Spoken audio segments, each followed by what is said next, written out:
महाराष्ट्र न्यूजमध्ये आपले स्वागत आहे। बातमी आहे अंगणवाडी ताईसाठी। अंगणवाडी कर्मचाऱ्यांच्या मुख्य 3 मागण्यांवर चर्चा, शासनाकडे प्रस्ताव दाखल। काय आहे बातमी पाहूया। तत्पूर्वी चॅनलवर नवीन आहात तर चॅनलला सबस्क्राइब करा व पुढील बेल आयकॉनवर क्लिक करा, म्हणजे असेच लेटेस्ट अपडेट आपल्यापर्यंत येतील। 23 सप्टेंबरपासून महाराष्ट्र राज्य अंगणवाडी कर्मचारी कृती समितीच्या नेतृत्वाखाली 42 प्रतिनिधी मानधनवाढ, ग्रॅज्युटी व मासिक पेन्शनच्या मागील संपात मान्य केलेल्या मागण्याबाबत जी.आर. ताबडतोब काढावेत, या मागणीला घेऊन बेमुदत उपोषणास सुरुवात केली आहे।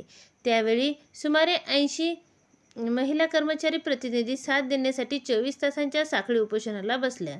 या लढ्याच्या उद्घाटनासाठी मुंबई व जवळपासच्या जिल्ह्यांमधून मोठ्या संख्येने विदर्भ, मराठवाडा आदी लांबवरच्या विभागांमधून प्रतिनिधी स्वरूपात शेकडो अंगणवाडी कर्मचारी आझाद मैदानावर जमा झाले। कृती समितीचे एक ज्येष्ठ नेते अतुल दिघे यांनी उपोषणकर्त्यांना प्रेरणा देणारे भाषण करून कार्यक्रमाची सुरुवात केली। कृती समितीच्या अनेक नेत्यांनी मार्गदर्शन केले। 23 सप्टेंबर रोजी माननीय शालेय शिक्षण मंत्री दीपक केसरकर यांनी सर्व शिष्टमंडळांना शासनाच्या वतीने मंत्रालयात बोलावून त्यांचे निवेदन स्वीकारले, परंतु हे भेट उभ्या झाल्यामुळे कोणतीही चर्चा होऊ शकली नाही। त्यामुळे लढा सुरूच ठेवण्याचा निर्णय घेण्यात आला। त्या रात्री प्रचंड पाऊस कोसळल्यामुळे संपूर्ण आझाद मैदान जलमय झाले होते।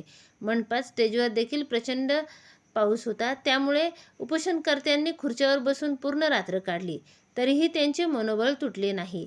पोलिसांच्या नियमाप्रमाणे शिष्टमंडळात सुभाष मेम, दिलीप उठाणे, सूर्यमणी गायकवाड, नितीन पवार, भगवान देशमुख, सुवर्णा तळेकर, जयश्री पाटील यांचा समावेश होता।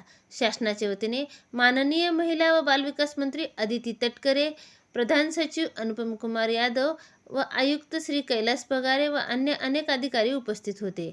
सुमारे सव्वा तास 3 मुख्य मागण्यांवर व अन्य काही गोष्टींवर चर्चा झाली। तिन्ही मागण्याचे प्रस्ताव शासनाकडे गेले असून वित्त विभागाची मान्यता मिळण्यासाठी वित्त मंत्री श्री अजितदादा पवार यांची भेट घेतली असून त्यानंतर होणाऱ्या कॅबिनेट बैठकीत हे विषय मांडून शासकीय निर्णय करण्याचा सर्वतोपरी प्रयत्न करणार असल्याची माहिती मंत्र्यांनी दिली।